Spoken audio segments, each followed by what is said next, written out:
7 октябрда Космос кинотеатрында «Исәмбесез» фильмы премьерасы тәкъдим ителде. Ул якташыбыз Мансур Гыйләҗев киносценарий буенча куелган фильм. Узган ел Зәй һәм Сарман районында төшерелде. Әсәрнең нигезендә 5 бертуган арасындагы мөнәсәбәт ята.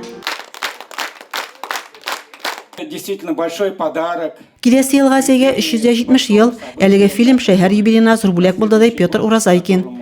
Казанда 17-нче халыкара мөселман кино фестивалендә әлеге фильмга Татарстан Республикасы президенты призы тапшырылды.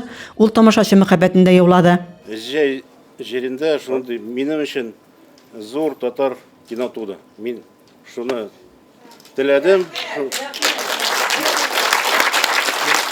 Фильмның идеясы ул барлыкка килде безнең менә борчулар белән, яме. Без соңгы елларда үзгәрә башладык, нык үзгәрә. Торкалу дигән нәрсә битте бездә. Башланды. Чөнки элек бит инде кайталар бергә бәрәңге алырга, яме, өмәләр бар, яме, теге мунча ис алганда, яме.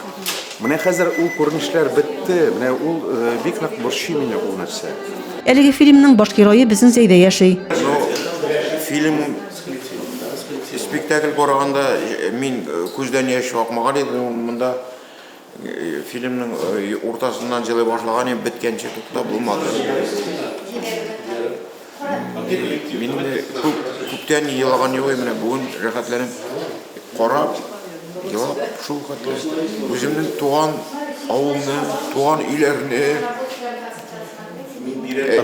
ындырны, әтинең төзегән астиләрен, Ташкелетне, амбарларны, Сөләйман бабай салган амбарларны, ишегалларын. Зәйлеләр әлеге фильмның Зәйдә төшерелүе һәм монда катнашулар белән горурлана. Ниһаять без «Исәнмесез» фильмын карау бәхетенә ирештек бүген. Безнең Зәй төбәгендә төшкән фильм бу. Бик ошады, актерларның уйнавы безнең инде менә бүгенге шушы режиссер югары бәяләде.